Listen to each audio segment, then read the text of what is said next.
मैदान में आए तो इब्तदा वो है, इंतहा ये है, कोई मुज़ायका नहीं है।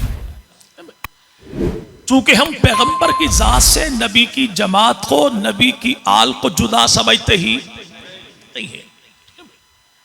रसूल खुदा मदनी करीम सल्लल्लाहु अलैहि वसल्लम इस कायनात में आए और मुझसे पहले हमारे मुअज़्ज़ज़ मेहमान और खतीब ने आपके सामने उस वादे का इयादा किया कि रब ताला ने इरशाद ये फरमाया था कि सारे अंबिया, सारे रसूल, सारे पैगंबर सुन लें, जब जहां मेरा महबूब पैगंबर आ जाए तो मुसल्ला इमामत छोड़ के सफों में शामिल हो जाना। और यही कहा रसूल खुदा ने कि जहां जब मेरा यार अबू बकर सिद्दीक आ जाए तो कोई शख्स अबू बकर से आगे कदम न बढ़ाए, चूंकि ये हबीब है खुदा का और ये सिद्दीक है मुस्तफा का। अल्लाह ने अपनी मोहब्बत का ऐलान किया, नबी ने अपनी मोहब्बत का ऐलान किया। रब ने कहा लोगों मुझसे मोहब्बत करना चाहते हो तो मेरे महबूब से मोहब्बत करो। महबूब ने कहा कि मुझसे मोहब्बत करना चाहते हो तो मेरे सिद्दीक से मोहब्बत करो। अंबिया सारे थे लेकिन सफों को चीर के जो मुसल्ले पर आया उस अकेले को आमना का लाल कहते हैं। क्या कहते हैं भाई? जी भाई, लाया कौन? नूरियों का सरदार जिब्राइल अमीन, हाथ पकड़ा मुसल्ले पर ले आए। अगर आज के दौर में कोई शख्स नूरियों के सरदार जिब्राइल अमीन के हाथ से पकड़कर मुसल्ले पर लाने वाले इमाम की इमामत को न माने तो मोमिन हो सकता है? जी भाई, जी भाई, नूरियों का सरदार जिसे लाए अगर को उसे इमाम न माने तो मोमिन नहीं।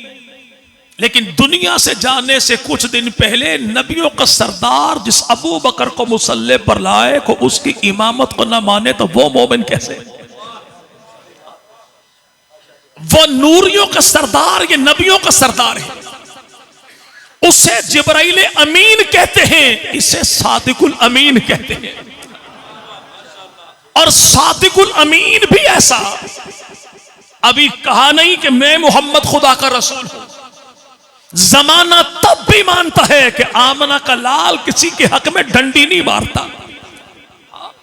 यही वजह है कि आका ने हिजरत जो फरमाई तो नबी पाक के पास सामान बहुत था, सोना, चांदी, दिरहम, दिनार, कीमती चीजें। इनमें एक सोने का हार, और हार था किसका?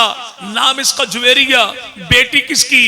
अबू जहल की। तो उम्मत के फिरौन अबू जहल की बेटी सोने का हार रसूल खुदा के पास रखती क्यों है? इसलिए कि ये जुवेरिया हो या इसका बाबा अबू जहल समझता यही है कि नबी को नबी मानो ना मानो ये अलग बात है, लेकिन जो दुश्मन की अमानत में भी पाई भर खयानत नहीं करता उसी को सादिकुल अमीन मोहम्मद अरबी कहते हैं। यानी अबू जहल की औलाद, इस दौर वाली नहीं, उस दौर वाली। उसका अकीदा यह था कि रसूल के पास अमानत जिसकी आ जाए, चाहे वो अबू जहल की बेटी ही क्यों ना हो, तो रसूल अमानत में खयानत। लेकिन मौजूदा दौर वाली अबू जहल की औलाद कहती है कि खिलाफत बिला फसल अमानत अली की थी, नबी ने डर के अबू बकर को दे दी। यानी वो रसूल को रसूल ना मान के भी सादिकुल अमीन कहता है, और ये सिपाहे मोहम्मद बनाकर भी आमना के लाल को नौजुबिल्ला खाइन कहता है। वो कहेगा रसूल किसी का हक किसी को देते नहीं, और ये कहे कि हक किसी का था, नबी ने डर के किसी और को दे दिया।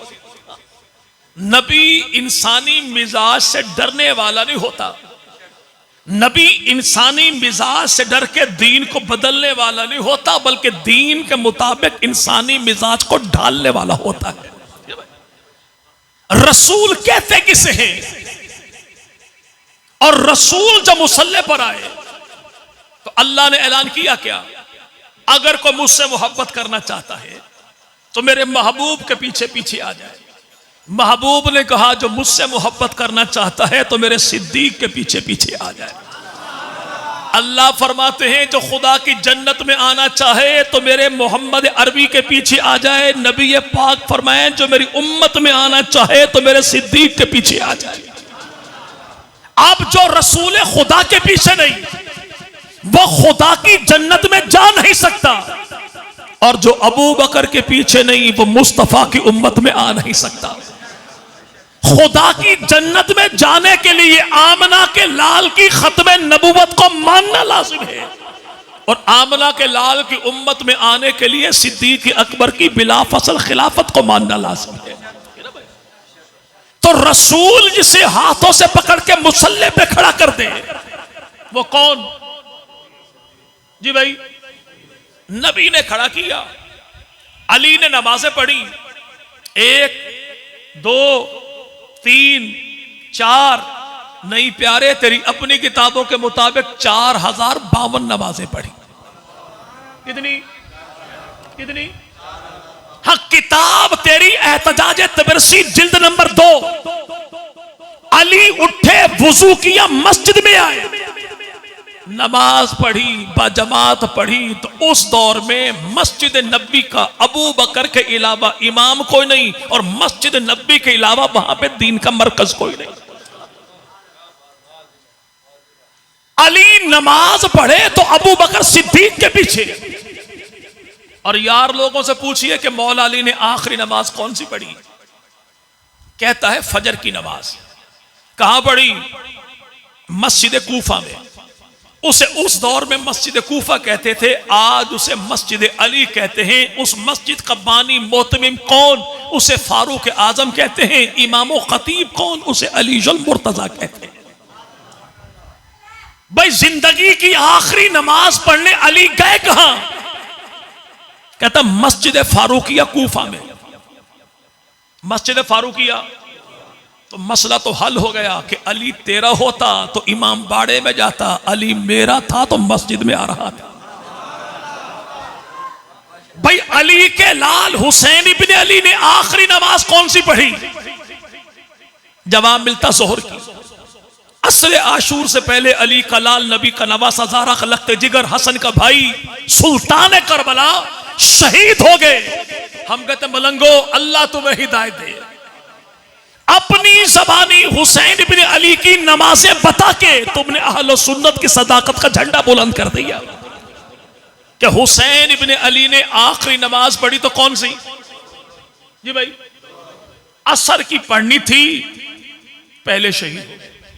जिंदा रहते तो असर अलहदा पढ़ते, चूंकि जोहर अलहदा, तो मसला हल हो गया कि हुसैन इब्ने अली जोहर वाले थे, जोहरैन वाले नहीं थे।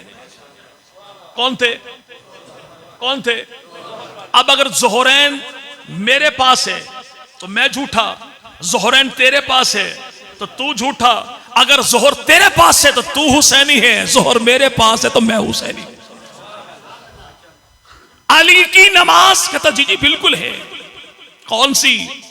का अली ने कहा था महबूब पैगंबर अली के झोली में सो रहे थे, सूरज डूबने लगा, और सूरज अगर डूब जाए तो फजर की नमाज कज़ा हो जाती है।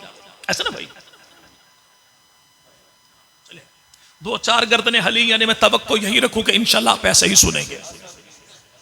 जी भाई, अगर सूरज डूब जाए तो नमाज कौन सी कज़ा हो जाएगी?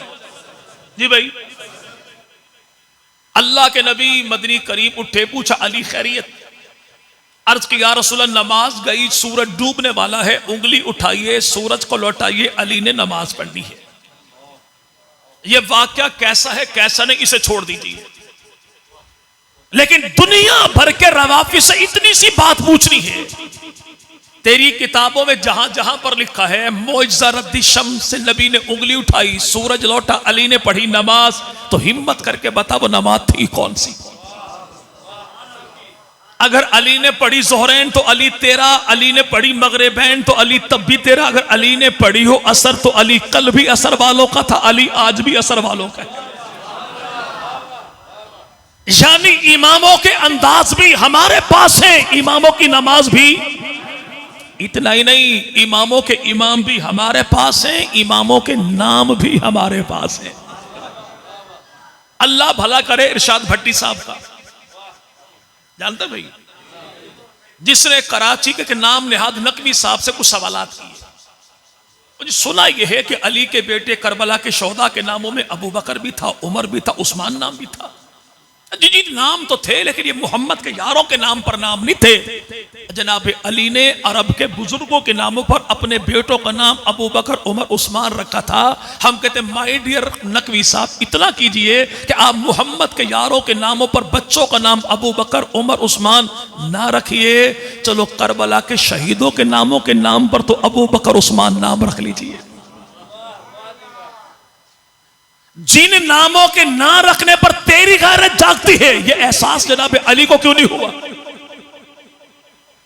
जनाब हसन मुज्तबा को पता क्यों नहीं चला कि ये नाम नहीं रखने? तू तो नाम ना रखे इसलिए कि ये आले मोहम्मद पर जुल्म ढाने वाले, बागे फदक को खाने वाले, ज़हरा का दरवाजा जलाने वाले, मुहस्सन को शहीद करने वाले, जनाब अली की तजलील करने वाले, नबी पे शक करने वाले ये थे। तुझे पता लग गया, अली के बेटों को पता क्यों नहीं लगा? एक सहाबी ले तारुफ करवाया, मैं नकवी बुखारी हूं। मैंने कहा जी बिस्मिल्लाह। मैं कहा सुनाएं क्या हाल है? कहते 14 सदियों से मजलूम है। पूछा खैरियत? तो दादी का हक मांग रहे हैं। किसका? कौन सा? बागे फदक वाला। मैंने कहा शाह साहब एक बात बताएं, 1400 साल से किसी ने भी नहीं दिया, तो थोड़ी सी खामोशी इख्तियार कर ली। मैं कहा चले, अबू बकर ने नहीं दिया, उमर ने नहीं दिया, उस्मान ने नहीं दिया, इन 25 सालों में किसी ने नहीं दिया। अगले 5 साल में आपके दादा अली ने भी नहीं दिया, आपके चचा हसन ने भी नहीं दिया। खामोशी इख्तियार की। मैंने कहा शाह साहब एक मशवरा देता हूं कि अपना डीएनए टेस्ट करवाएं।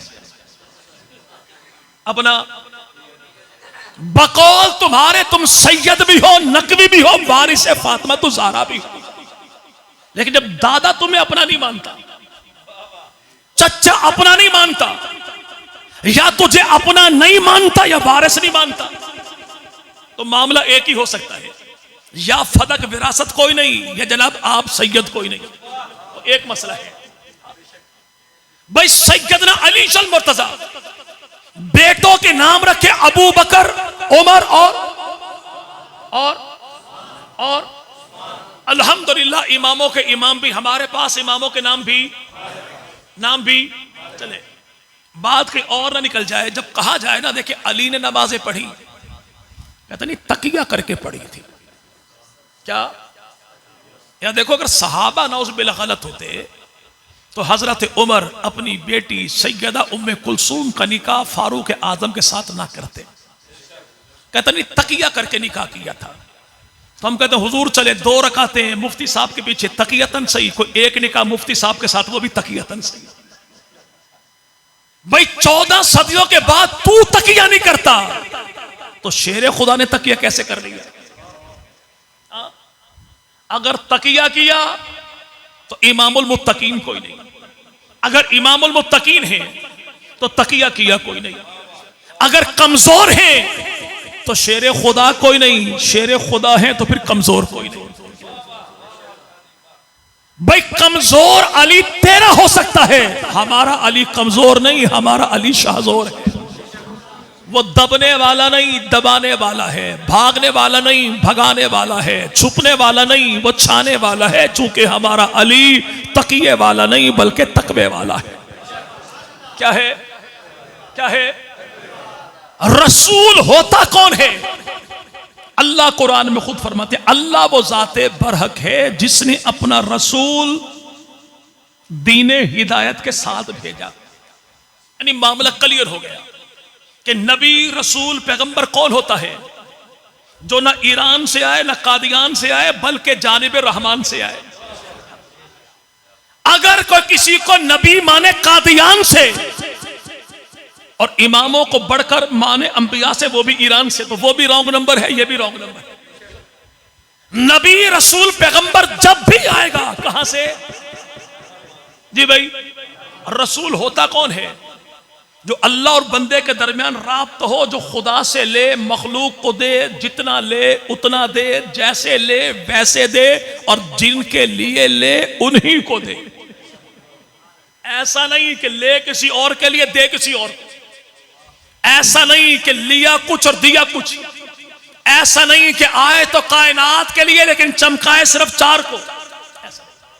ऐसा और रसूल ने खुद बता दिया कि जो जात दीन देकर भेजने वाली है, मैंने उसका दिया दीन, उनको दिया है जिनके लिए मुझे भेजा था। कहा कब? आखिरी हज, 1.25 लाख सहाबा, नबी पाक का खुतबा। सवाल किया कौन सा? ओ मेरे यारों, मैंने दीन तुम्हारे तक पहुंचा दिया। सुनते ना तबलीगी जमात वालों से, मैंने दीन तुम्हारे तक पहुंचा दिया। सिर्फ इतनी बात नहीं, दीन पहुंचा दिया। उम्मत को बताना मकसूद यह था, जो दीन रब ने दिया था, जिनके लिए दिया था, मैंने उन तक पहुंचा दिया।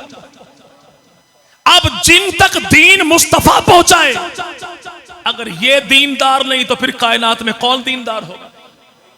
जब नबी से पढ़ने वाले दीन पर नहीं, ईमान पर नहीं, इस्लाम पर नहीं, शरीयत पर नहीं, तो फिर शरीयत पर चलने वाला कौन होगा? और रसूल कहते हैं मैंने पहुंचा दिया, और जिन तक पहुंचाया उन सब ने कहा आका पहुंचाया ही नहीं, पहुंचाने का हक अदा कर दिया। अगर रसूल खुदा इतनी ही बात कहते, सहाबा जवाब यूं देते आका पहुंचा दिया, तो गवाही। लेकिन सहाबा ने यूं क्यों कहा कि आका आपने पहुंचाया नहीं, पहुंचाने का हक अदा कर दिया, ताकि जमाने को पता लग जाए कि नबी ने दीन पहुंचाने का हक अदा कर दिया, तो सहाबा ने गवाही देने का भी हक अदा कर दिया। अब रसूल ने खुदा की बारगाह में गवाही देने के लिए, अपनी कारगुजारी सुनाने के लिए, जिनको बतौर गवाह के चुना वो थे कौन? ये भाई। और इंसान गवाह सच्चे ढूंढता झूठे? जी भाई, जी भाई। अल्लाह करे ऐसा हो, लेकिन होता नहीं ऐसा। सच्चा इंसान सच्चे गवाह ढूंढता है, और झूठा गवाह 250-250 रुपए में अदालतों में कुरान उठाने वाले ढूंढ लेता है, टाउट मचल के। 2 नंबर गवाह। जी भाई। यानी गवाही भी ऐसी, मुद्दई इतना पक्का नहीं होता जितने गवाह पक्के होते हैं। खैर, तो हर बंदा सच्चे गवाह। हम किसी मौलवी को ले जाएं तो अदालत तब भी कहती है पहले हल्फ उठाएं, आप जो कहेंगे सच कहेंगे, सच के अलावा कुछ भी। जी भाई, हल्फ उठाइए। ये आलिम हो, हाफिज हो, मौलवी हो, मुहद्दिस हो, मुफस्सिर हो, वली हो, अब्दाल हो, गौस हो, कुतुब, जो भी हो। और लेकिन अगर जज को पता चल जाए गवाह झूठे हैं, तो फिर क्या होगा? जी भाई, गवाह भी अंदर 804 के पास, और मुदई भी अंदर। ठीक है भाई, गवाह तूने झूठे लेकर आया। लेकिन मुमकिन है कि हम किसी चोर को वली बना दें, जज को पता ना चले। लेकिन मुस्तफा करीम ने जिस बारगाह में अपने गवाह पेश किए, वो है कौन? जो जाहिर को भी जानता है, बातिन को भी जानता है, अमल को भी जानता है, नीयत को भी जानता है। बकौल तबलीगी जमात वालों के काली रात में काले पहाड़ पे काली चूंटी की हरकत को भी जानता है, नीयत को भी जानता है। अगर ये गवाह झूठे होते, अव्वल तो मुस्तफा करीम पेश न करते, खुदा इनको कबूल न करता। नबी ने पेश किया क्यों? चूंकि ये नबी की नजर में सच्चे थे, और खुदा ने इनकी गवाही कबूल की क्यों? चूंकि ये खुदा की नजर में भी सच्चे थे। हम जाएं तो जज कहे पहले हल्फ उठाइए। सहाबा गए ना अदालत में, तो यहां पे अदालत खुद खड़ी हो गई, लोगों ये ऐसे सच्चे हैं, कामयाब होना चाहते हो तो तुम भी इन जैसे बन जाओ। इनसे नहीं कहा कि तुम गवाही दो कि सच बोलोगे, इनसे नहीं कहा कि हल्फ उठाओ। क्यों? ये हैं वो जिनके दिलों में सदाकत को अल्लाह ने जमा छोड़ा। ये कौन? पैगंबर के। अगली बात क्या की? अब ये दीन गायबीन तक पहुंचाना किसकी जिम्मेदारी? जी भाई, तो उस दौर में गायबीन कौन थे? चले, यानी पहुंचाना भी सहाबा ने था, पहुंचाना भी सहाबा तक था। भाई गायबीन हम थे। क्या थे? तो एक ही जुमले में अल्लाह के नबी ने दो हकीकतों का ऐलान कर दिया। और वो क्या? मेरे सहाबा, तुम्हारी ड्यूटी ये है, तुमने गायबीन तक दीन पहुंचाना है। फिर सहाबा ने पहुंचाया कैसे? वो पिशावर में आके सो गए, पंजगोर में आके सो गए, चाइना में आके सो गए, अफ्रीका में आके सो गए, मुल्तान में आके सो गए, तो आज भी सक्खर की धरती पे सो गए, वो भी यहाँ पे बलोचिस्तान की धरती पे आके सो गए। नबी के सहाबा 1.25 लाख थे, मदीना में 10,000 रहे, बाकी 1,15,000 कायनात में सो गए। क्यों? दीन मोहम्मद का पहचाना था सल्लल्लाहु। रसूल खुदा का दीन तुमने पहुंचाना है। लेकिन अगली बात हमें भी कि क्या? दीन गायबीन तक मेरे सहाबा ने पहुंचाना है। बंदा खुशाब चला जाए ना तो हर दुकान पर लिखा होता है मौलवी अमीन का असली ढोडा, मौलवी अनवर का असली ढोडा। बंदा झंग चला जाए तो ख्वाजा का असली सोन हलवा, चकवाल चला जाए तो पहलवान की असली रेवड़ी, लेकिन पता नहीं चलता असली है कौन। बाज दुकानदारों ने दुकान के बाहर लिखा होता है हमारी कोई और ब्रांच नहीं है, हमारी प्रोडक्ट, हमारा माल मिलेगा तो यहीं से मिलेगा। इसी ऐलान में अल्लाह के नबी ने इस बात का इयादा कर दिया कि लोगों, दीन पहुंचाना मेरे सहाबा का काम है, इनसे दीन लेना मेरी उम्मत का काम है। और याद रखना कि दीन मुहम्मदी हासिल करने के लिए सहाबा के अलावा आमना के लाल की ब्रांच कोई भी और नहीं। जो असली मिलेगा, एक नंबर मिलेगा। कहां से मिलेगा? हाँ, अगर कोई कहे जहलमी की तरह, जहलमी की तरह, नहीं, इनसे तो लेना ही नहीं। तो आमना के लाल ने बता दिया इनसे लोगे तो एक नंबर मिलेगा। दाएं बाएं जाओगे दीन के नाम पर 2 नंबरी तो मिल सकती है, एक नंबर दीन ये है कौन? नबी के। लेकिन बास दिल जले, बल्कि दिल के जले जी भाई, और वो भी इतने जले के जल जल के साउंड वाले डब्बे की तरह अंदर बाहर से हो जाते हैं। कहते क्या है? तुमने खामखा कहानी घड़ ली।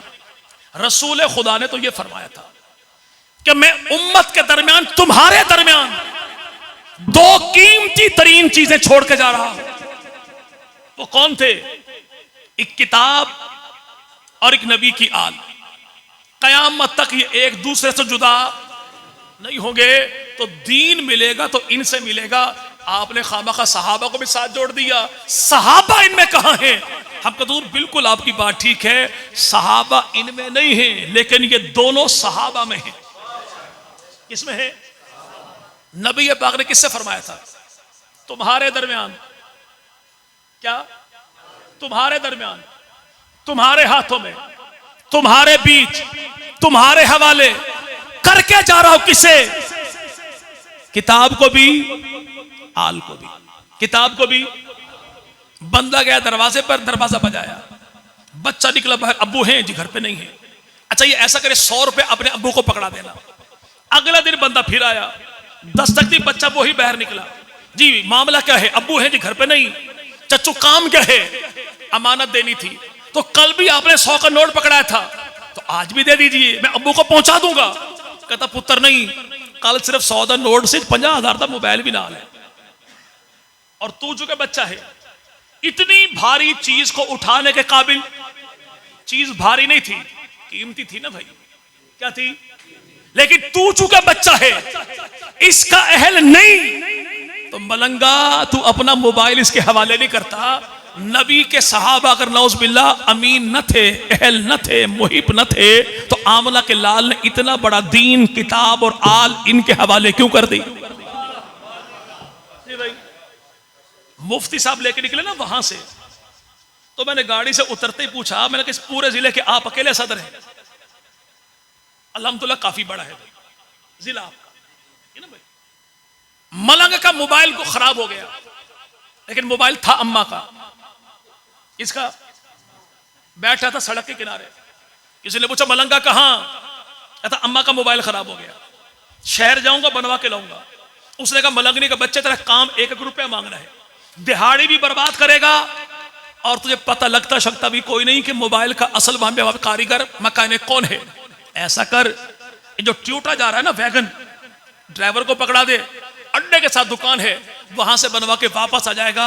तो मलंग भी झूम के कहता है जमाना बड़ा बेईमान किस्म का है, लोगों का एतबार कोई मोबाइल बेच के ना खा जाए, जिस पे तुझे एतबार न हो तो अम्मा का खराब मोबाइल नहीं देता। मोहम्मद को यारों पे एतबार न था तो इतना बड़ा दीन कैसे उनके हवाले कर दिया। सल्लल्लाहु रसूल खुदा ने जिनके हवाले दीन किया, अहल समझा था ना अहल समझा था, अमीन समझा था, खाइन समझा था, हुबदार समझा था, गद्दार समझा था, इनको किताबो आल का दुश्मन समझा था या इनका मुहाफिज समझा था। तो भाई जिनको खुदा के नबी मुहाफिज समझे, अगर को उनको मुहाफिज ना समझे तो ऐसे को लुटेरा मैं क्यों ना समझूं। जो इसको अल्लाह के नबी एक नंबर समझे, अगर को उनको एक नंबर ना समझे तो ऐसे बदबख्त को मैं दो नंबर क्यों ना समझूं। रसूल होता कौन है? जिसके लिए ले उसी को दे। ऐसा तो नहीं कि रब कहे कि यहां देना है नबी वहां दे दे। भाई जी, बच्चा गया कुर्बानी की खाल लेके, देरी मदरसे में थी, दे मौलवी साहब को आया। वापसी में चौधरी साहब ने पूछा और किसे दे के आया है खाल? जी मौलवी साहब को। उसने बुलाया, लिटा दिया, 2-4 लगाए। अम्मा दौड़ती आई, बच्चे की जान लोगे क्या हुआ? कहा यह था कुर्बानी की खाल देनी है मदरसे में। देखे आया मौलवी साहब को, देखे आया तो फिर हुआ क्या है? कहता मदरसे पर लगती है, मौलवी पर नहीं लगती। खाल थी कितने की? 70 रुपए की। 70 रुपए के लिए बच्चे को मारा। कहता यही तो इसको ट्रेनिंग देनी है कि जो जिस चीज का अहल हो वो चीज उसी को देनी। जहां पर जो चीज लगती ना हो तो वहां पे देनी। शरीयत के हुक्म को तोड़ना। तेरे घर में तो बच्चे की ऐसी तरबियत हो तो आमना के लाल जिसकी उंगली पकड़कर कुदरत चलती है, उस नबी का अंदाज कैसा होगा। रब का कुरान कहे सूरतुल हश्र में कि वो चीज जो बगैर घोड़े दौड़ाए हासिल हो गई उसे माले फै कहते हैं। क्या? और जो जंग के बाद हासिल हो उसे माले। तो खैबर के मकाम पे आगे बढ़े अल्लाह के नबी, आ गया मकाम कौन सा? फदक का। यहूदियों ने किसने अच्छा, अगर आपका वो 70 साल पहले अलाटमेंट हो गई, रकबा हिंदुस्तान से बाबा जी मुहाजिरीन आए, लेकिन वो रकबा किया किसी ने क्या कि था इनके नाम का, करवा अपने नाम पर लिया, तो आज तक ये बंदा उस रकबे को भूलेगा भले 2 मरले क्यों ना हो। जी जब भी बात आ जाए, नहीं राजपूत तरह भाई हमारे साथ जुल्म करा भाई, के रकबा मारा था, खाते अपने लगवा लिया। जी भाई खाते, हाँ बाग यहूदियों का था, कब्जे में आ गया पैगंबर के सहाबा के। किसके? तो नस्ल यहूद आज अबू बकर के साथ कोई एक नंबरी करेगी, मोहब्बत करेगी? नहीं। यहां पे कुरान ने क्या बताया कि ये जो माल बगैर घोड़े दौड़ाए हासिल हो गया, इस पर हक किसका है?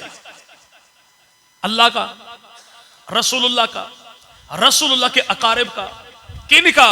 मुहाजिरीन का भी है, मुजाहिदीन का भी है, मुसाफिरों का भी है, ज़ौफा का भी है। इसमें है क्या? इसमें अल्लाह ने हिस्से 8 बताए। रब कहे कि खर्च करना है इसकी आमदन को 8 जगह पर, और नबी मुख्तार नामा दे दे सिर्फ एक अकेली बेटी को।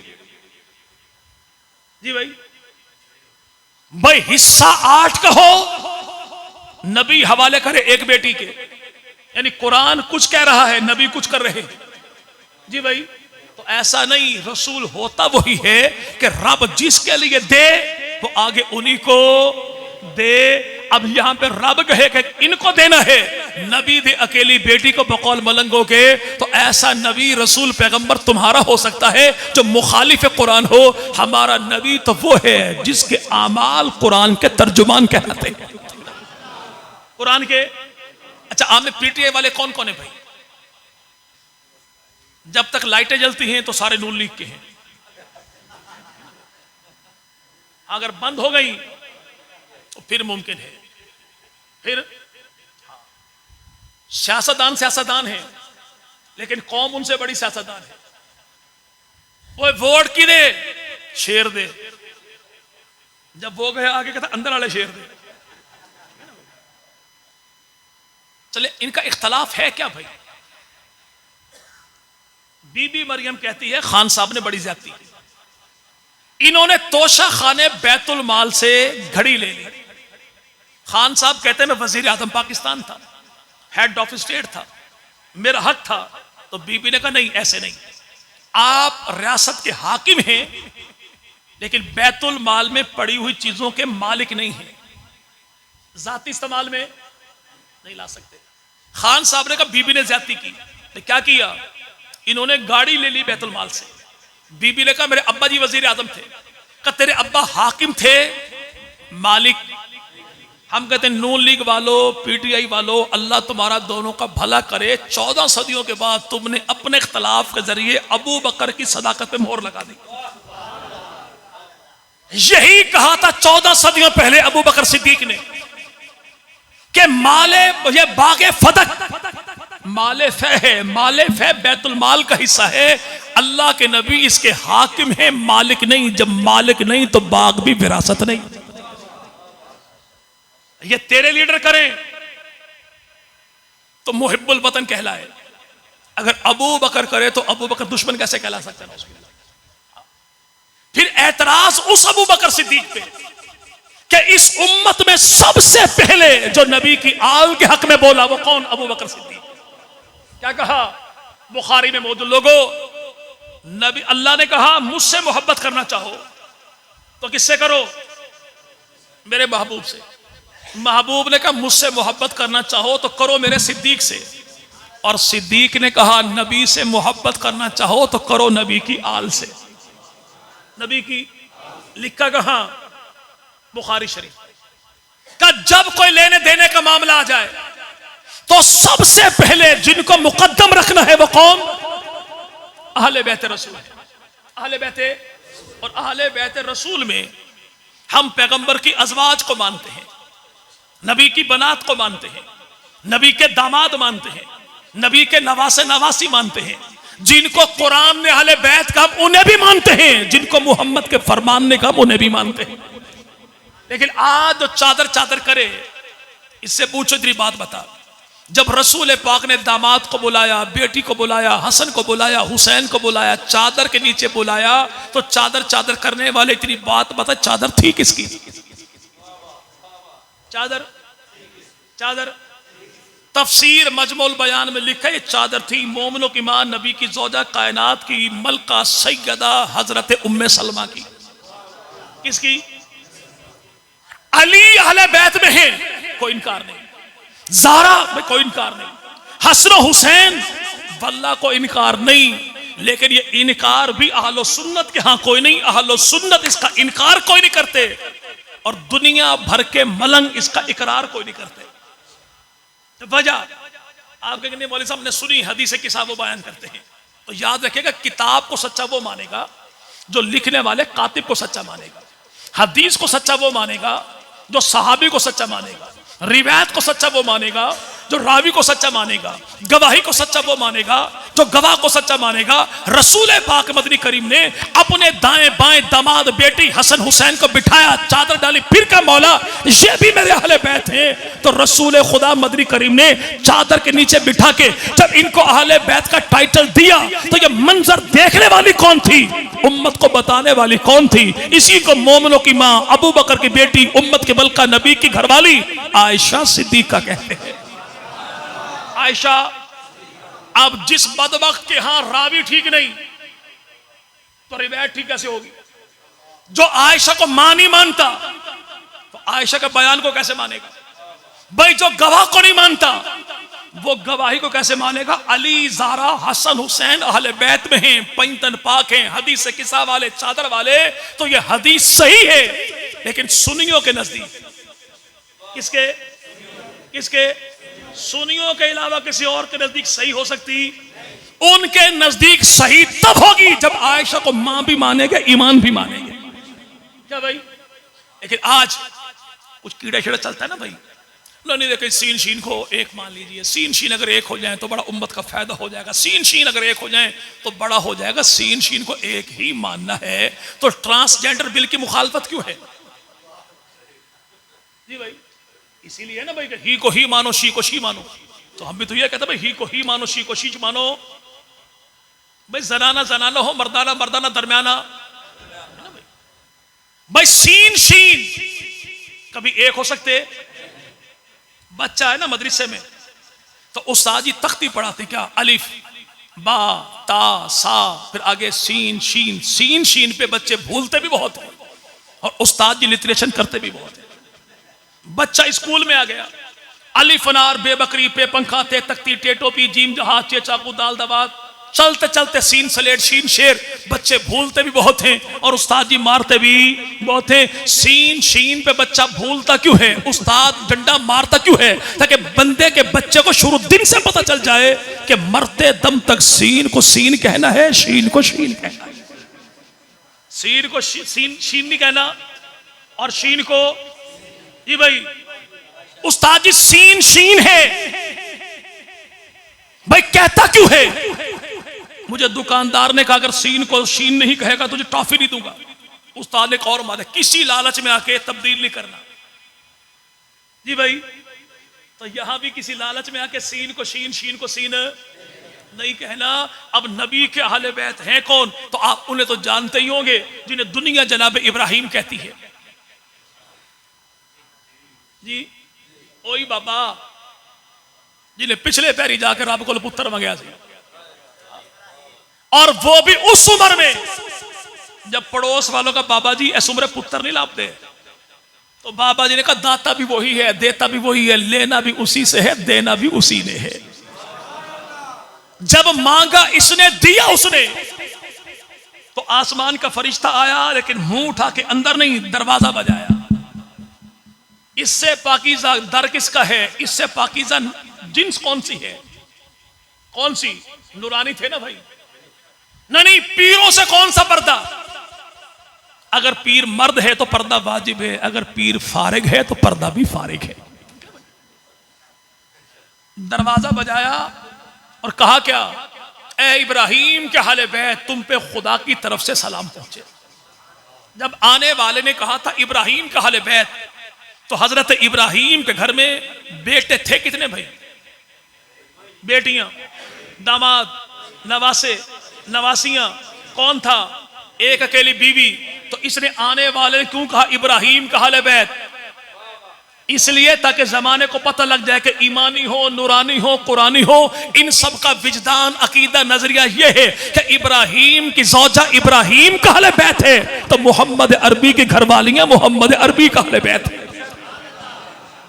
ये जब आया देने के लिए, इसलिए कहा अल्लाह अनकरीब तुम्हें बेटा देगा।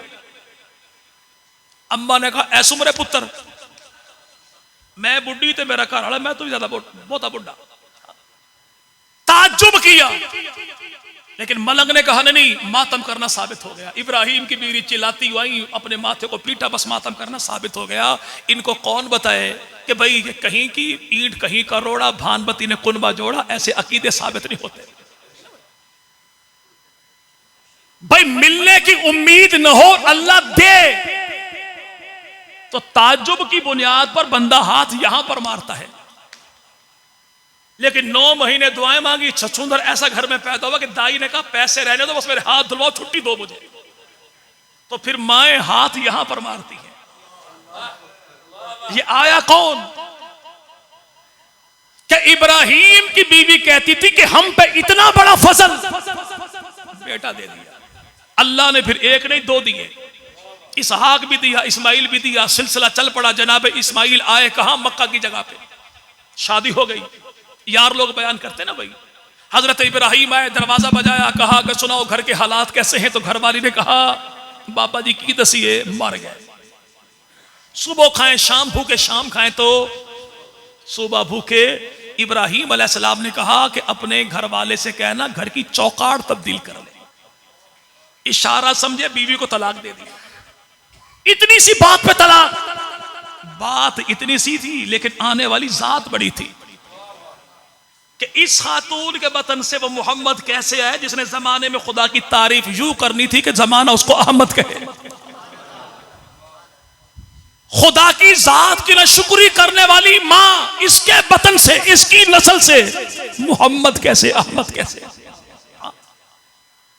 अल्लाह ने इस्माइल के घर में ऐसी औरत को नहीं रहने दिया जिसकी गुफ्तार में कमजोरी थी।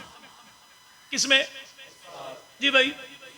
अगर गुफ्तार में कमजोरी हो, अल्लाह ऐसी औरत को इस्माइल ज़बीउल्लाह के घर में नहीं रहने देता। अगर आयशा के किरदार में कमजोरी होती तो अल्लाह रसूलुल्लाह के घर में भी कोई ना रहने देता। अल्लाह तो रसूल के घराने की पाकीज़गी का यूं ख्याल रखे, हमें इनकार नहीं, हमें इनकार। चले ये बात चलते चलते फजर तक पहुंच जाए, अल्लाह ना करे। जी भाई, चले जो पहलू में बैठा है वो 1.5 मिनट के बाद हाजिर हुआ तो आपका शिकवा कैसा भाई? भाई अगर ये बयान चलते चलते फजर तक पहुंच जाए, अल्लाह ना करे, फजर की नमाज पढ़ी, मौला घूमे मुंह किया आपकी तरफ, तो मौला भी खामोश, आप भी खामोश, कोई नहीं बोलता। मौलवी साहब मेहरबानी करें, जल्दी करें, सब्जी मंडी जाना है। क्यों? वो कुछ पढ़ रहे होते हैं। क्या तस्वीर पढ़ते कौन सी आपके इलाके में? अल्हम्दुलिल्लाह, इसका मतलब यह कि आपका हमारा दीन एक ही है ना भाई। और अहले ईमान का ईमान हो या इस्लाम वो एक ही होता है। चूंकि हम उनमें से नहीं हैं जिनका कलमा भी 5 किलोमीटर के बाद तब्दील, अजान भी तब्दील, उनमें से नहीं ना भाई। तस्बीह कौन सी पढ़ी? 33 मरतबा सुभान अल्लाह, 33 मरतबा अल्लाह अकबर, 34 मरतबा अल्हम्दुलिल्लाह, ऐसा ना भाई जी। अच्छा, तस्बीह है किसकी? अल्लाह की। 33 मरतबा अल्लाह की, अल्हम्दुलिल्लाह, अल्लाह अकबर जी भाई। लेकिन मैंने 33 को 34 कहा, 34 को 33 कहा, तो आप में कई एक बोल भी पड़े, कई एक ने यू भी किया, कई एक मौलवी भूल गया जी भाई। बोले क्यों? इसलिए कि मौलवी साहब ये तस्बीह की जो तादाद है ना, ये किसी ने बताई नहीं है, बल्कि आमना के लाल ने अपनी बेटी को अपनी जबानी खुद सिखाई है।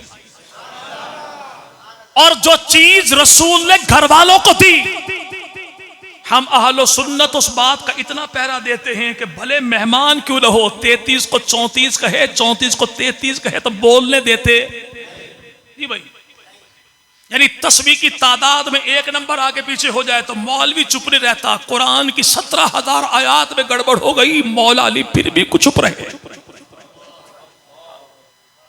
हम कहते हैं अली को कमजोर कहने वालों, अली को कमजोर तो मानो, लेकिन वहाबी मौलवी से ज्यादा कमजोर तो ना मानो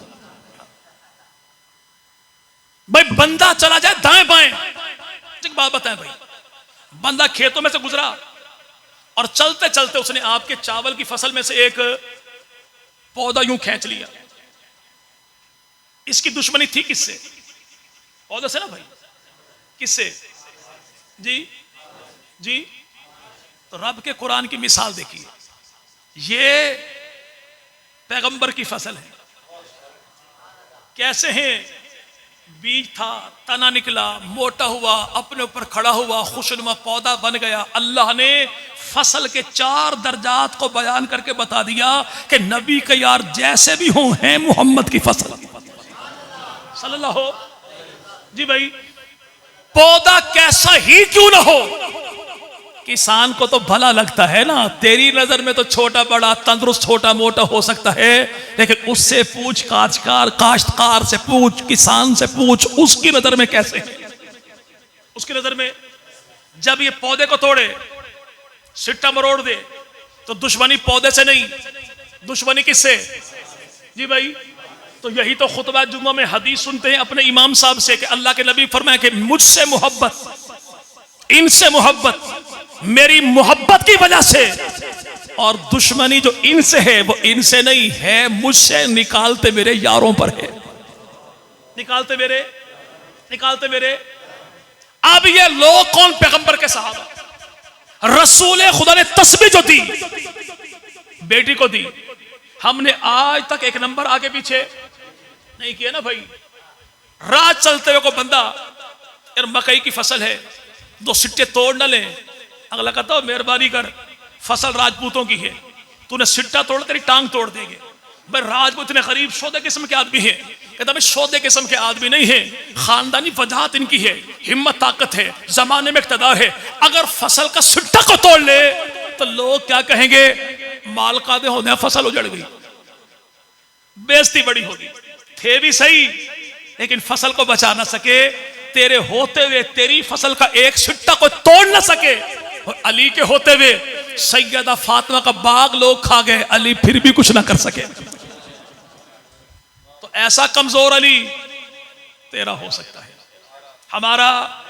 हमारा अली तो वो है जो बहरे शुजात है, शुजात का समंदर, उस समंदर की एक लहर को हुसैन इब्ने अली कहते हैं। हुसैन इब्ने जो तने तना होते 65 लाख मुरब्बा मील के हाकिम से टकराए बकौल तेरे। एक दीन को खतरा हुआ तो कौन निकला? अकेले हुसैन निकले ना। हम कहते अल्लाह जज़ाए खैर दे मौला हुसैन इब्ने अली को। मैंने कहा लफ्ज़ मौला जी भाई तो मुमकिन है कई कहें देखा शिर्क कर गया, तो मैंने अरबी वाला मौला कहा है, पंजाबी वाला मौला और होता है, अरबी वाला और होता है। भाई चीनी खाना जायज है ना जायज? जी भाई आपके लिए, इनके लिए जायज नहीं है क्योंकि शुगर के मरीज है। किसके? तो जिसका फसाद अकीदा हो उसके लफ्ज मौला कहना जायज नहीं।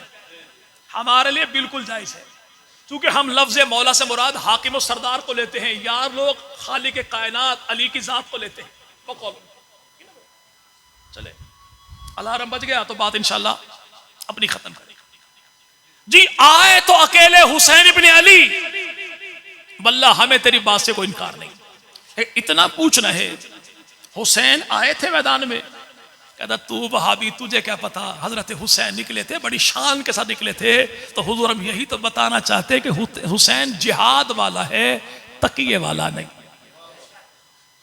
अगर तेरा होता तो तकिया कर लेता, और अगर हुसैन ने तकिया तोड़ा तो हुसैन फिर भी तेरा नहीं, क्योंकि बकौल तेरे जो तकिया छोड़ दे उसका ईमान बाकी नहीं रहता है ना भाई। जब तू हुसैन इब्ने अली को तकिया शिकन भी कहे और नौज़ुबिल्लाह ईमान से मारूम भी कहे तो फिर हुसैन तेरे कैसे? हुसैन जो आए तो क्यों?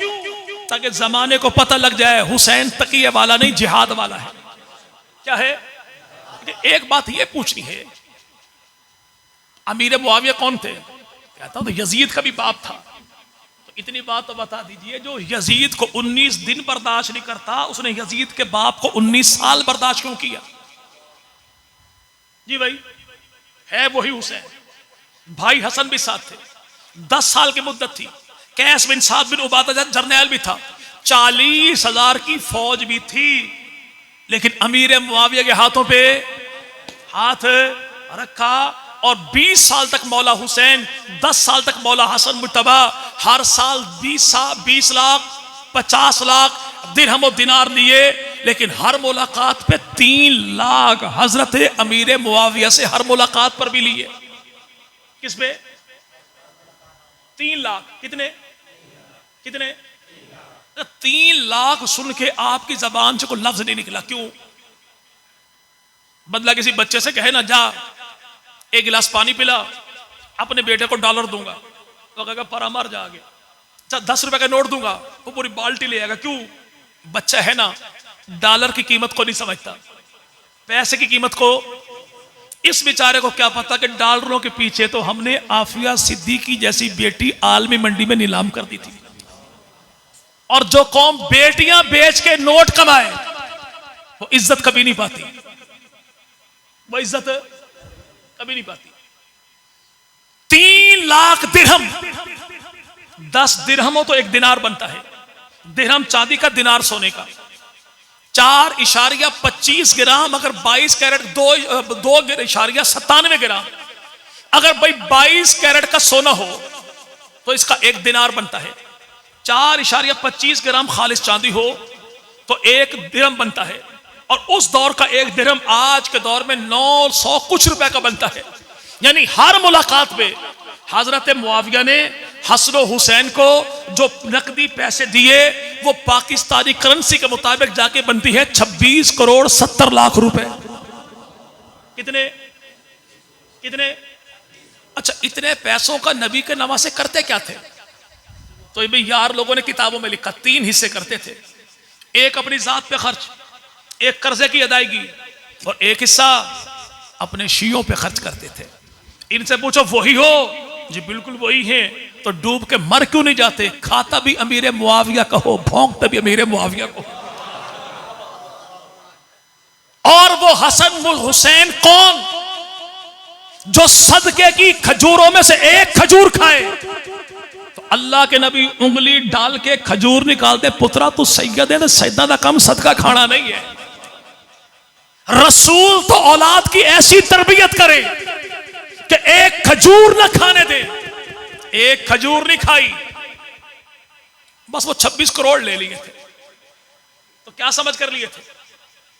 हलाल या हराम? जी भाई, अगर हलाल समझा तो मुआविया मुनाफिक कोई नहीं, काफिर कोई नहीं। और अगर ये हराम समझा तो फिर इमाम कोई नहीं। इमाम एक तरफ इमाम को मासूम कहे और एक तरफ कहे कि इमाम पैसे यूं भी ले लेते थे, जबकि तेरी अपनी किताब फरूए काफी में लिखा है अगर इमाम आदिल न हो, मोमिन न हो, मुनसिफ न हो, तो ऐसे बादशाह से कोई चीज लेना फेले हराम है। अब तू बता, इमामों ने 26 करोड़ रुपए जो हर मुलाकात पर लिए, हलाल समझा था हराम समझा था इसे? जी भाई। और ये देने वाले हैं कौन? चले बात खत्म करें। अबू बकर सिद्दीक ने कहा सबसे पहले देना किसको है? नबी की आल को। तो अबू बकर के जानशीन उमर ने कैसे दिया? ईरान फतह हो गया, माल बढ़ाया, मस्जिद में ढेर लगा दिया। तकसीम कैसे करें? नापे, गिने, तोले। एक बंदा उठा, उसने कहा उमर, इन हाथों से ज्यादा मुकद्दस तरीन हाथ कौन से हैं जिन हाथों पे अल्लाह ने ईरान को जलील कर दिया? आप इन्हीं हाथों को पैमाना बनाइए, ढेरी में डालते जाइए, निकालते जाइए, तकसीम करते जाइए। दुनिया ने मंजर के देखा कि हमला हैदरी किताब में इनके अपने बुजुर्ग बाजिल ईरानी ने लिखा कि यहाँ पे दौर उमर का था, जमाना उमर का था, और माल ईरान का था, मस्जिद नबी की थी, शहर मदीना का था, हाथ खत्ताब के बेटे के थे, झोलियां उमर के बेटों की, अली के बेटों की थी। किसकी? हसनो। बट ढेरी में हाथ डालते डालते ना एक कंगन हाथ में आ गया। क्या? और ये कंगन मदीने का नहीं था, ईरान का था। किसका? किसका? ईरान का ही नहीं, ईरान के बादशाह का था। और वो बादशाह के जिनको खुड्डे लैन लगाया पैगंबर के सहाबा ने, जिनके मुकाबले में आने वाली फौज उमर की फौज को खुतबा नंबर 144 नहजुल बलागा में मौला अली ने कहा ईरान के मुकाबले जाने वाली उमर की फौज खुदा की फौज है। किसकी फौज है? जी भाई, जिसकी? तो उमर की फौज खुदा की फौज। तो जो उमर के मुकाबले आई तो अली के बकौल वो फौज किसकी होगी? उस फौज का जब माल लूटा गया तो उसमें से कंगन निकल आया। किसका था? जी भाई जी। तो विरासत हमेशा वारसों के पास होती है ना भाई। तो शाह ईरान के वारिस आज भी देख लीजिए, बड़े भी ले गया। कंगन था कौन सा? सोने का। खत्ताब के बेटे ने छुपाया नहीं, कंगन पकड़ा, का सुराका कहां है? साहब ने कहा हुजूर वो तो यहां पर नहीं है। कब? बुला कर लाओ। क्यों? अल्लाह के नबी का फरमान मेरे कानों में गूंजता है कि रसूल खुदा ने हिजरत की रात कहा था सुराका वो मंजर कैसा होगा जब शाह ईरान के कंगन तेरे हाथों में आए। मुद्दत कितनी गुजरी थी? 18 साल की। जो पैगंबर का एक फरमान सुन के सुराका का कंगन ना छुपाए, वो पैगंबर की बेटी का बाग कैसे खा गए थे? ये कौन पैगंबर के? चले बात अपने खत्म करें। लेकिन निकले तो मौला हुसैन निकले, नबी के सहाबा नहीं निकले। तो भाई तो पहले पढ़कर तो देख। किताबें मैं बताता हूं। किताब का नाम ज़ियारत करबला, 3 जिल्दों में। अपना ज़ियारत करबला 1 जिल्द में किताब किसकी? बकौल इनके ज़ियारत नहिया ज़ियारत करबला इमाम महदी की। 3 जिल्दों में शोहदा करबला, तनकीहुल मकाल अब्दुल्ला मामकानी की, रिजाले तूसी इनके यहाँ इनके तूसी की लिखी हुई किताब रिजाले तूसी, 72 सितार नजमुल हसन करावी की, अबसारुल ऐन किताब इन्हीं की, मक्तल लहूफ किताब इन्हीं की, और इन्हीं की किताबों में शहीद करबला किताब इन्हीं की, ज़िब्ह अजीम किताब इन्हीं की। तमाम किताबों में लिखा है कि करबला की धरती पर कटने वाले जो शोहदा थे, करबला की धरती पे कटने वाले जो शोहदा थे, इनमें 22 अफराद थे। कौन? रसूल खुदा के खानदान के। कितने? बाद ने कहा 21, बाद ने कहा 23, चलो 23 लगा लीजिए। 23 अफराद कौन थे? नबी के खानदान के। 22 अफराद कौन थे? पैगंबर के सहाबा, पैगंबर के। तो उस दौर में सहाबा की तादाद थी कितनी? 350। उन 350 में से 82 सहाबा करबला में गए, 22 शहीद हुए, 62 जख्मी हुए। ये वो हैं जिनको मौला हुसैन ने दावत जिहाद नहीं दी थी, ऐलान नहीं करवाया। हुसैन इब्ने अली चले तो नबी के यार खुद साथ साथ हो गए, अकेला नहीं जाने देंगे। अकेला अकेला जिन्हें दावत दी भी नहीं थी वो 82 साथ चले। तो 18,000 खत लिखने वालों, तुम 1122 के रिकॉर्ड में कोई अपना एक जख्मी तो दिखा दो। तुम्हारा एक जख्मी भी वहां पे, जी भाई, एक जख्मी भी वहां पे। और याद रखिएगा, ये पैगंबर के सहाबा, नबी पाक मदनी करीम के दौर में सन था कौन सा भाई? 11 हिजरी। करबला कब हुआ? 61 हिजरी में। कब हुआ भाई? जी भाई, अगर उस दौर में कोई एक दिन का भी सहाबी हो, एक दिन का, तो करबला में उम्र कितनी होगी उसकी? 50 साल, 51 साल। लेकिन जिन सहाबा पर तुम तान करते हो कि ये सहाबी नहीं था, ये सहाबी नहीं, ये सहाबी नहीं, तो रसूल पाक के दौर में उसकी उम्र थी कितनी? 40 साल, 50 साल, 30 साल। तो मैदान करबला में उम्र कितनी होती? 80 साल, 90 साल, 95 साल, 85 साल। तो इस उम्र के बंदे जिहाद करने वाले होते भाई, जी भाई। तो तेरा ऐतराज कैसा? और अगर ऐतराज यही है कि पैगंबर के सहाबा नहीं गए, तो अहले बैत का टोटल कितने अफराद थे? 22 थे। तो नबी के चचा 11 हैं, उन 11 की औलाद है।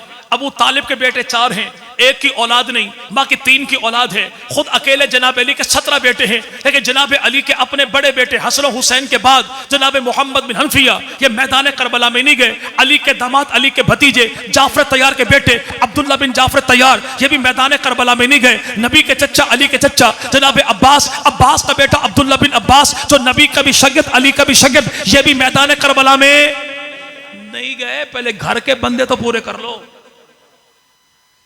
घर के बंदे, घर के बंदे। अच्छा, ये हुआ क्यों? क्योंकि सबके जहन में ऐसा था कि ऐसा होने वाला नहीं, ऐसा होने वाला। अगर जहन में होता ऐसा हो जाएगा, तो नबी के नवासे को अकेला को छोड़ता।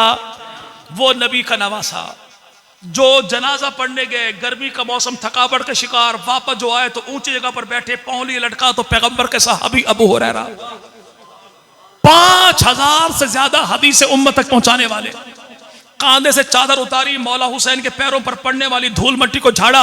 हजरत अबू हुरैरा ने झाड़ा। हुसैन इब्ने अली ने कहा कि आप करने क्या लगे? आप मेरे बाबा के साथी, नाना के साथी, ये क्या किया? हजरत अबू हुरैरा ने कहा, हुसैन तेरा जो मकाम मेरे दिल में है, जमाने वालों को पता लग जाए तो लोग तुझे अपने कांधों की सवारी करवाया करे। सहाबा ने क्या किया था? सहाबा ने तो मदीना में नबी के नवासे के पांव पर नहीं, जूतों पे धूल को बर्दाश्त नहीं किया। कूफियों, ये हौसला तुम्हारा भी था कि बुलाया भी था, तड़पाया भी था, बुलाया भी था। जिस सहाबा ने गद्दारी की, अगर तुम मुहिब थे तो करबला के बाद मौला हुसैन की औलाद तुम्हारे पास कूफा में ठहर जाती, लेकिन करबला के बाद वो तुम्हारे पास नहीं ठहरी। तुम्हारे पास अगर ठहरी तो या दिमिश्क में अमीर मुआविया के घर में ठहरी, या मदीना में आके मोहम्मद के सहाबा के पास ठहरी। और आज भी जन्नतुल बकी में जनाब हसन मुज्तबा की कब्र है तो वहीं पर है, ज़ैनुल आबिदीन की कब्र है तो वहीं पर है, इमाम बाकर की कब्र है तो वहीं पर है, जाफर सादिक की कब्र है तो वहीं पर है। क्यों? वो जानते थे ये सारे ही लब्बैक के हुसैन नारे वाली पार्टी है, अमली तौर पे सारे बोगस है, अमली तौर पे सारे और यही वजह कि तुम्हारा रद्द किया किसने? हजरत इमाम बाकिर ने। किसी ने उनसे पूछा कि अबू बकर उमर नबी के साथ कैसे थे? फरमाया जैसे हैं, जैसे जो मरने के बाद नबी से जुदा कोई नहीं, वो जिंदगी में भी नबी से जुदा कोई नहीं थे। मैदान करबला के बाद पैगंबर के सहाबा और नबी के अहले बैत दोनों की मोहब्बतें, रिश्तेदारियां देख लीजिए, पता चल जाएगा कि इन्होंने सहाबा को सहाबी समझा था या बागी समझा था। चले बिल्कुल सच्ची मुच्ची बात खत्म करें। राजपूत तो भाई मेरे साथ है। आप में अराई भाई कौन कौन से भाई? कोई अराई? चले माशाल्लाह, चले बारकल्लाह। अराई, बलोच, कंबो जी, चले बारकल्लाह। जो सारी बिरादरी, सारे अराई नहीं पुत्र, सारी बिरादरियां ने। चले हाँ, ये बात ठीक है कि पाकिस्तानी मर्दम शुमारी के मुताबिक पाकिस्तान की सबसे बड़ी कौम अराइयों की है। ये ठीक है अपनी जगह। अराई कौम एक है, लेकिन शाखें इनकी 8 हैं। शाखें इनकी, राजपूत कौम एक है, गोते इनके 36 हैं। मेवाती कौम एक है, गोते इनकी 52 है। बलोच कौम एक है, शाखें इनकी 44 है। कंबो कौम एक है, शाखें इनकी 84 है। ऐसे जट कौम एक है, शाखें इनकी 261 है। गुज्जर कौम एक है, लेकिन शाखें इनकी 1006 है। अब पूछना यह है कि आप में जो अराई भाई हैं, इनकी शाखें 8 हैं। कितनी कितनी भाई? यानी जो पहले 5 है ना, वो तो अराई हैं, बाकी जो ऊपर के 3 वाले हैं वो कोई और होंगे। ऐसे ही होगा भाई। 44 बलोचों में 40 सारे एक हैं, ऊपर वाले 4 ये कोई और है। ऐसे ही होगा भाई। अराई, राजपूत, गुज्जर, अगर 4 बंदे एक साथ बैठे हो ना, हर कौम के 4-4 बंदे, और उन चारों में रिश्तेदारी ना निकले, तो समझो कोई एक बंदा उनमें रॉन्ग नंबर है। एक नंबर, क्योंकि रिश्तेदारियां हैं इतनी, लेकिन गुदड़ी के धागे खींचो यहां से निकलता वहां से है, मजबूत ताल्लुक है भाई। आपके 1006 होके सारे गुज्जर, 84 होके सारे कंबो, 261 सारे जट, 8 होके सारे अराई, 36 होके सारे राजपूत, भाई 52 होके सारे मेवाती। तो इतना बताइए कि कुरैशी 10 होके दुश्मन कैसे हो गए? नबी का खानदान है कुरैश। कौन सा? और कुरैश की 10 शाखें। कितनी कितनी भाई? 10 शाखें। खानदान बनु हाशिम, नबी का भी खानदान, अली का भी खानदान। कबीला बनु अदी, फारूक आजम का खानदान। कबीला बनु तैम, तमीम नहीं तैम, अबू बकर सिद्दीक का खानदान। कबीला बनु असद, नबी के पहले ससुराल का खानदान। कबीला बनी अब्दी शम्स, नबी के पहले दामाद का खानदान। कबीला बनु मखजूम, खालिद इब्ने वलीद का खानदान। कबीला बनु सहम, कबीला बनु नौफल और कबीला बनु उमय्या, अमीर मुआविया का भी खानदान, उस्मान गनी का भी खानदान। आप तो सारे खैर से एक है, तो कुरैशी 10 हो के ये अलग अलग कैसे हो गए जी भाई? ये कैसे मुमकिन है भाई? पहले आप बताइए भाई। आपके यहां जब कोई रिश्तेदारी होती है तो रिश्ता किसी अच्छे के साथ करते हैं, जमाने के 1 नंबर छांटे हुए के साथ जी भाई? यानी जो आपको अच्छा लगे, आप उसी खानदान में, उसी कबीले में, उसी घराने में, उसी बंदे के साथ करते हैं। तो वो कितना अच्छा होगा जिसको अल्लाह के नबी ने यके बाद दीगरे 2 बेटियां भी दी, फिर साथ ये भी कहा उस्मान 40 होती तो एक करके मैं मोहम्मद तुझे ही देता। ये खानदान कैसा था? कबीला कैसा था?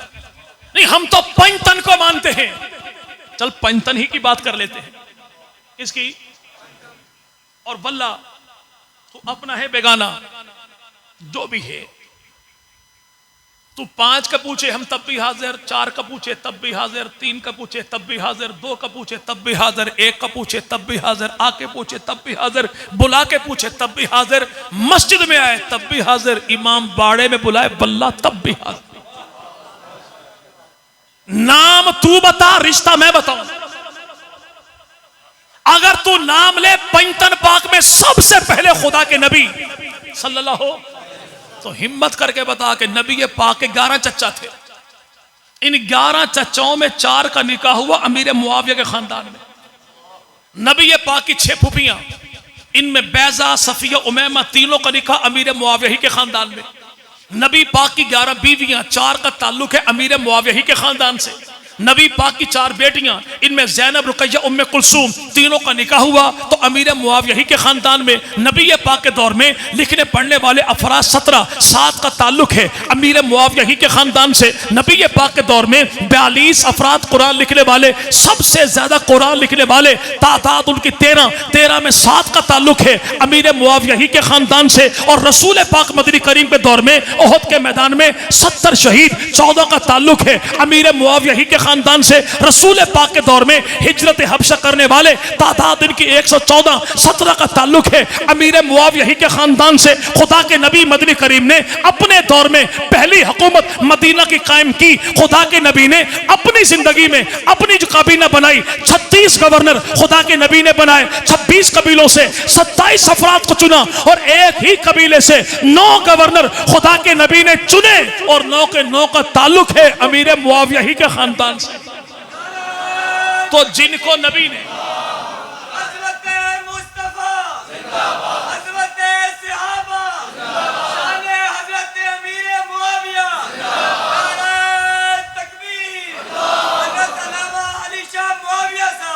जिनको खुदा के नबी ने अपने खानदान के रिश्तेदारियों के लिए चुना, अच्छे थे या बुरे, अपने थे बेगाने, 1 नंबर थे 2 नंबर, मोमिन थे मुनाफिक, खुदा के पसंदीदा खुदा के ना पसंदीदा।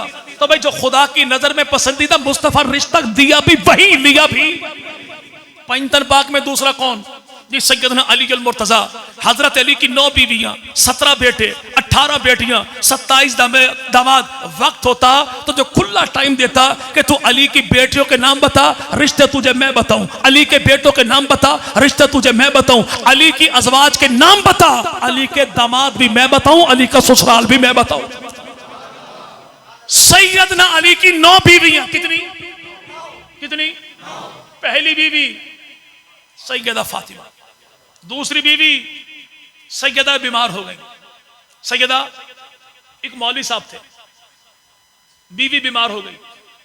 मौलवी साहब ने ख्वाब देखना शुरू कर दिए, ऐते में गाड़ पे गई सी। अब जो करनी है सोच समझ के करनी है।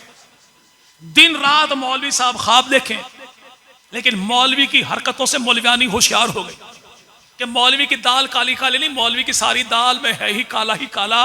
उसने एक दिन मौलवी साहब को बुलाया, मौलवी बड़ा झूमता आया। उसने मौलवी साहब के हाथ पकड़े, हाथों का बोसा दिया और साथ ही कहा, जानू कसम जो मेरे बाद शादी तो नहीं करेगा। रावी ये कहता है कि मौलवी साहब ऐन मौके पर गिरे, मरीजा ठीक हो गई, मौलवी साहब अल्लाह को प्यारे हो गए। बाद में कब्र पे कतबा लिखा गया, रही दिल की दिल में हसरतें कि निशान कज़ा ने मिटा दिया। लेकिन मौला के घर में क्या हुआ? सैयदा बीमार हो गई। हजरत फातिमा ने जनाब अली को बुलाया, अलिया मेरे बाद घर को वीरान न छोड़ना, शादी करना। किससे? कहा जो तेरे मकाम को पहचाने, मेरी औलाद के मकाम को भी पहचाने। फातिमा ऐसी कौन होगी? कहा वो नबी की नवासी है, ज़ैनब की बेटी है, मेरी भतीजी है, नाम उसका उमामा है। नाम उसका हम कहते सैयदा अल्लाह तेरे दर्जात बुलंद करे। जिंदगी के आखिरी टाइम में तूने बता दिया कि उमामा बेटी ज़ैनब की, ज़ैनब बेटी मोहम्मद की, मेरी वो बहन तो बहन तब होगी जब बेटी रसूल खुदा की। तो यही अकीदा खातून जन्नत का और यही अकीदा अहले सुन्नत का कि नबी की बेटी एक नहीं, नबी की बेटियां 4 है। नबी की बेटियां, अली की हुई शादी, अल्लाह ने दी औलाद, नाम रखा मोहम्मद और करबला में हो गया शहीद। करबला में मुफ्ती साहब ने एक सवाल किया था रास्ते में, ये अली के सारे बेटों के नाम क्यों नहीं लेते? अली के सारे बेटों के नाम ले तो इनकी अपनी अम्मा मर जाती है ना भाई। अब अगर ये नाम ले के करबला के शहीदों में अली के 9 बेटे शहीद, कितने?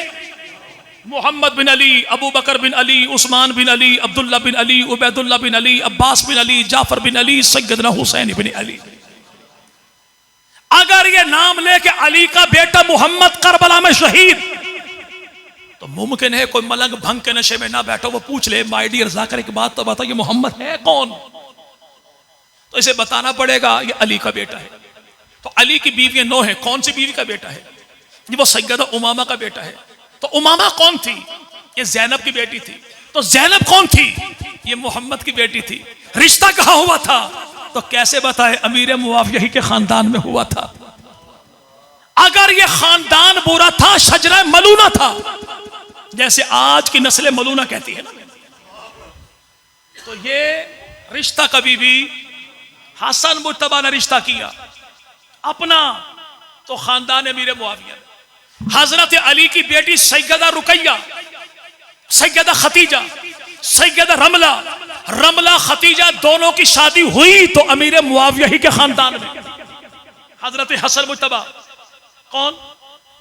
चले उनसे पहले सैयदा फातिमा, फातिमा की कॉपी हू बहू रसूल सैयदा बतूल, और हू बहू बतूल तो सैयदा ज़ैनब सानिये ज़हरा, सानिये जिसे शरीकतुल हुसैन कहते हैं, मुसाफिर शाम कहते हैं यार, वो सैयदा ज़ैनब अली की सबसे बड़ी बेटी, जिसकी कब्र आज भी मोहल्ला ज़ैनबिया दिमिश्क बाबू सगीर मुल्क शाम में मौजूद है। ठीक है ना भाई? ये तो यार लोगों से पूछो कि अली की बेटी करबला से मदीना आके वापस शाम गई क्यों थी, तो सारा मामला आगे वाज़े हो जाएगा। इतनी बात बताओ कि ये सैयदा ज़ैनब हजरत अली की बेटी, ज़ैनब की लख्ते जिगर, हसन हुसैन की बहन, पैगंबर की नवासी, इनकी हुई शादी अली के भतीजे अबू तालिब के पोते जाफर तैयार के बेटे अब्दुल्ला बिन जाफर तैयार से। अल्लाह ने इनको दी बेटी तो नाम रखा उम्मे कुलसूम, और उम्मे कुलसूम की शादी हुई तो अमीर मुआविया ही के खानदान में। हजरत हसन मुज्तबा, हजरत हसन की बीवी तो नाम उनका है आयशा। क्या नाम भाई? ये भाभी हुसैन की बीवी हसन मुज्तबा की बहुरानी जनाब अली की, नाम इसका आयशा, आयशा बिनते खलीफा, इसे आयशा बिनते उस्मान भी कहते हैं, और ताल्लुक है अमीर मुआविया ही के खानदान से। नहीं, हसन मुज्तबा को जहर दिया था अमीर मुआविया ने। क्यों दिया था? दुश्मन था। कैसे दिया था? असल में हसन मुज्तबा की घरवाली का ताल्लुक अमीर मुआविया के साथ था। अगर किसी से कह दिया जाए शाह जी आपकी घरवाली का ताल्लुक मौलवी असलम फारूकी के साथ है, वो ईंट उठा के सर फाड़ देगा। मेरी बीवी का ताल्लुक मेरे दुश्मन से जोड़ा, डूब के नहीं मर जाता। जब इमाम की बीवी का ताल्लुक तो इमाम के दुश्मन के साथ जोड़ता है। जी जहर दिया किसने? उनके कहने पर बीवी ने। जब इमाम को जहर दिया गया तो इमाम को पता था जहर का? ये भाई जी कोई साहब उठाएं गिलास पानी का और कहे मौलवी साहब पानी पी लीजिए, गला आपका खुश्क हो गया होगा। ये शरबत है, मुझे बताए शरबत लेकर अंदर जहर पड़ा हो, मैं पीऊं मर जाऊं तो मेरी मौत शहादत होगी, हलाकत होगी? जी भाई शहादत। लेकिन भाई मुझे कहें एक कतरा खालिस जहर का हमारे घर में पड़ा हुआ था, बस आपके लिए, बस पी जाइए सो जाइए। वो मुझे बताएं जहर है और मुझे भी पता कि जहर है, तो मैं जहर को जहर समझकर पी जाऊं तो फिर मेरी मौत शहादत होगी या हलाकत होगी? अच्छा मौका भी एक है, गिलास भी एक है, पानी भी एक है, देने वाला हाथ भी एक, पीने वाला बंदा भी। पता था हलाकत, पता नहीं तो शहादत। अब ये दुनिया भर के मलंगों से पूछो, जब इमाम हसन मुज्तबा को जहर दिया गया था तो इमाम हसन मुज्तबा को पता था? ये आप कह रहे, वो कहेगा तो मर जाएगा ऐसे। चूंकि उसकी अपनी किताब हयातुल कुलूब बाब नंबर 1 में लिखा है कि इमाम वही होता है जिसके पास इल्म गैब हो। अगर इमाम के पास इल्म गैब नहीं तो इमाम रहता ही नहीं। अगर इमाम को हाथ में पड़े, गिलास में पड़ी जहर का पता नहीं तो कायनात के जर्रे जर्रे का पता कैसे देगा? अब पूछो पता था? ये पता था। अगर पता था पी लिया तो इमाम की शहादत गई, पता नहीं था तो फिर इमाम की इमामत गई। अब ये छछूंदर मलंग के गले में है, हाँ करेगा तब भी मरेगा, ना करेगा तब भी मरेगा। अगर इमाम की इमामत शहादत दोनों को बचाना है तो आलो सुन्नत के दरवाजे पर आ, इमाम की इमामत भी बचेगी, इमाम की शहादत भी बचेगी। पैंतन पाक में आखिरी कौन? हजरत हुसैन इब्न अली। बात खत्म इंशाल्लाह। हजरत हुसैन के करबला में कितने बेटे शहीद हुए? जी शबी पैगंबर शहीद हुआ, हम शक्ल पैगंबर शहीद हुआ, अली अकबर की उठती जवानी चली गई। अली अकबर की मुहर्रम में मैं गया बाल कटवाने, हमाम के सामने घर था, लोग धड़ा रहे थे। मैंने उस नाई भाई से पूछा, भाई घर किसका है? कहता हूं नियाज मेरा सीधा। अगर रश कैसा है? कहता लोग आ रहे हैं पुरसा देने के लिए। भाई किसका? करबला के शहीदों का। मैंने कहा किसी को रोक के समझा दे कि भूतनी के बच्चों शहीद हुए हैं कुरैशी और पुरसा दे रहे मिरासियों के घर। कम अज कम को मुताबिकत तो हो। भाई इनसे पूछो शहीद कौन? मौला हुसैन का बेटा। नाम क्या है? अली अकबर। और ये भी तेरे बड़ों ने तेरी किताब तारीखुल आइम्मा में लिखा है, ख्वाजा कमरुद्दीन सियालवी ने अपनी किताब में लिखा है, पीर मोहम्मद नक्शबंदी ने अपनी किताब में लिखा है कि इस करबला के शहीद अली अकबर का नाम अली अकबर नहीं, इसका नाम था हजरत उमर बिन हुसैन बिन अली बिन अबी तालिब। नाम उमर हो तब भी सलाम, नाम अली हो तब भी। अब पूछना इतना सा है, हमें मुर्तजिस का नाम बताते हो, दुलदुल का नाम बताते हो, जुलजना का नाम बताते हो, घोड़ों के बच्चों हमें सब के नाम बताते हो, अली अकबर के बेटे का नाम क्यों नहीं बताते? उसकी अम्मा का नाम क्यों नहीं बताते? भाई अली अकबर की अम्मा कौन? हुसैन की घरवाली कौन? हसन मुर्तबा की भाभी कौन? जनाब अली के घर की बहुरानी कौन? तो इसकी सारी किताबों में लिखा है कि अली अकबर की अम्मा, हुसैन की घरवाली, हसन की भाभी, अली की बहुरानी। इसका नाम था सैयदा लैला, लैला की अम्मा अली अकबर की नानी, मौला हुसैन की सास, इसका नाम था सैयदा मैमूना, मैमूना के अब्बू का नाम था अबू सुफियान, भाई का नाम था अमीर मुआविया। यानी भांजी अमीर मुआविया की है और बीवी हजरत हुसैन इब्न अली की है, अम्मा अली अकबर की है। हजरत हुसैन की भाई बेटियां कितनी? कहता दो। कौन कौन? सैन सुगरा, सैन कुबरा। इसको बंदे का बच्चा बन सीधे सीधे नाम बता। क्योंकि एक का नाम सैयदा सकीना, जबकि नाम सकीना नाम है सुकैना, SUKAINA। दूसरी का नाम है सैयदा फातिमा। हिम्मत करके बता, बेटियां हुसैन की, भतीजियां हसन की, पोतियां अली की, पड़पोतियां अबू तालिब की, इन दोनों की शादी हुई किससे? इन दोनों की शादी। और हजरत हुसैन की बेटी सैयदा सुकैना की करबला के 30 साल के बाद शादी हुई। 52 साल की उम्र में, सन 92 हिजरी में, खानदान अमीर मुआविया में। उन्हें पता नहीं लगा हमारे कातिल कौन है। ताजरों को पता लग गया कि हमारे कातिल कौन है। दौरे हाजिर में हजरत हुसैन की सबसे बड़ी मजलूमियत यह है कि कातिलाने हुसैन वारिसाने हुसैन बन बैठे हैं। और रहा यह मामला करबला का, वल्लाह करबला न होता, मौला हुसैन करबला में ना आते, 3 दिन के प्यासे न होते, 72 तन न कटवाते, जवान लाशें न उठाते, तीर पे तीर न खाते, तब भी जमाने में हुसैन जैसा कोई न था। हुसैन जैसा। हुसैन करबला का मोहताज नहीं, बल्कि करबला इज्जत और अजमत पाने में अली के लाल की मोहताज है। अब ये बेटियां 2 हुसैन इब्न अली की शादी किससे हुई? सैयदा सकीना की शादी जैद बिन अमर बिन उस्मान से, सैयदा फातिमा की शादी अब्दुल्ला बिन अमर बिन उस्मान से। ये दोनों बहनें, ये दोनों भाई, इन दोनों के शौहर, इन दोनों के कौन? जैद और अब्दुल्ला बिन अमर बिन उस्मान। इन दोनों की सास, इन दोनों की अम्मा, तो इसका नाम है सैयदा रमला। रमला, इन दोनों का नाम रमला, रमला की अम्मा, इन दोनों की सास, तो इसकी जो आगे अम्मा है इसका नाम है कुरैबत सुगरा। और कुरैबत सुगरा की घरवाली का, उसके घरवाले का नाम है अमीर मुआविया। तो अमीर मुआविया को अल्लाह ने दी बेटी, नाम रखा रमला। रमला की हुई शादी जनाब उस्मान गनी के बेटे जनाब अमर बिन उस्मान के साथ। अल्लाह ने दिए 2 बेटे, एक का नाम है जैद, एक का नाम है अब्दुल्ला। और जैद और अब्दुल्ला कौन है? जो पोते उस्मान के, नवासे मुआविया के, दामाद हुसैन इब्ने अली के। हुसैन इब्ने, बारात आई, बारात आई राजपूतों की, खाना शाना खा लिया। शादी हाल में राजपूत भाई गया हाथ धोने बेसन पे, आगे एक साहब खड़े थे।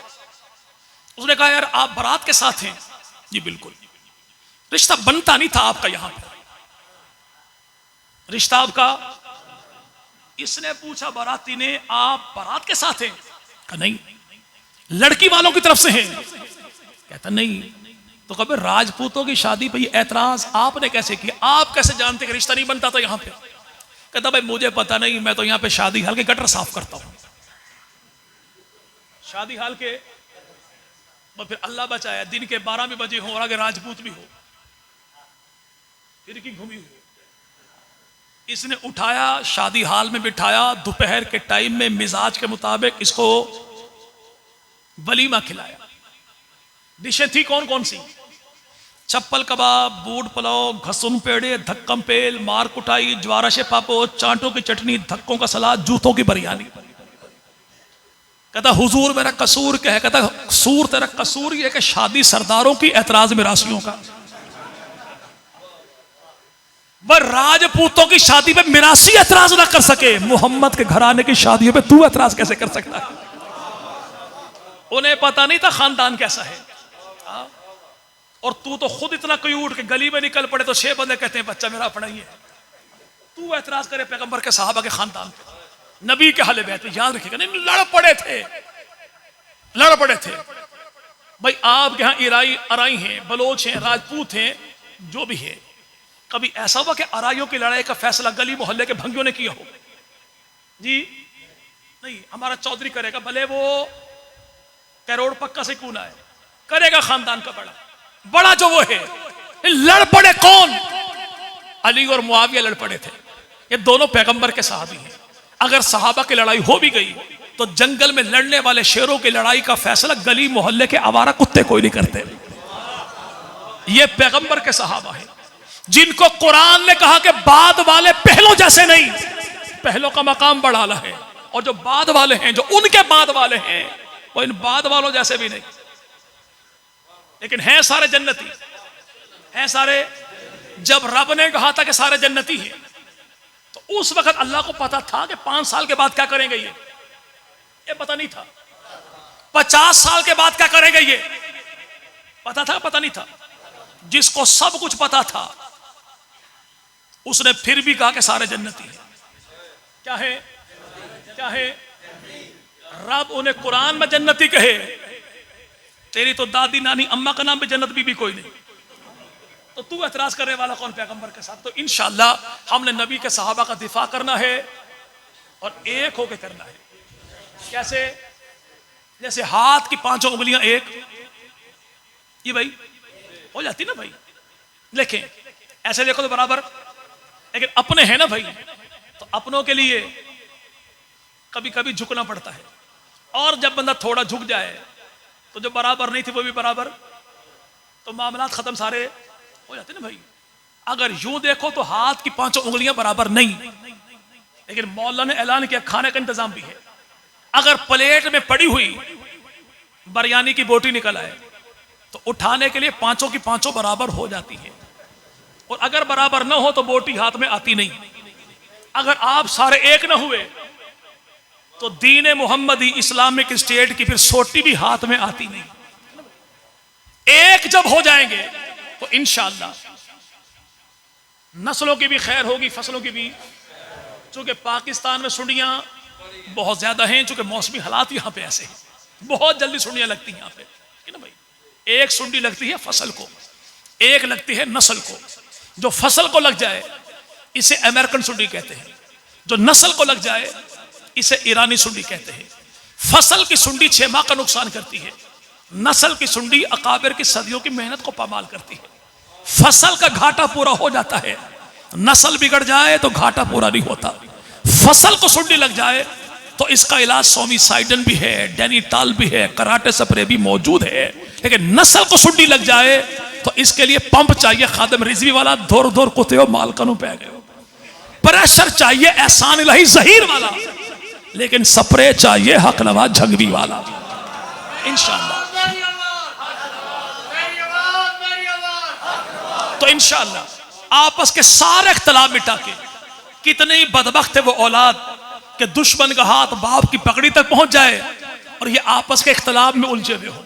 हमने आपस के इख्तलाफ घर की 4 दीवारी में रखना है, लेकिन जो अब्बा की पगड़ी तक हाथ उठाए उसे तुन के रखना है इंशाअल्लाह। अल्लाह पाक मेरा आपका हामी नासिर हो। व आखिर दावाना अनिल हम्दुलिल्लाह रब्बिल आलमीन। अगर किसी दोस्त के जहन में कोई सवाल हो, बिल्कुल दोस्ताना माहौल में वो अपना सवाल कर सकता है, इंशाल्लाह मैं हाजिर। जी चले भाई, हदीस अमर है।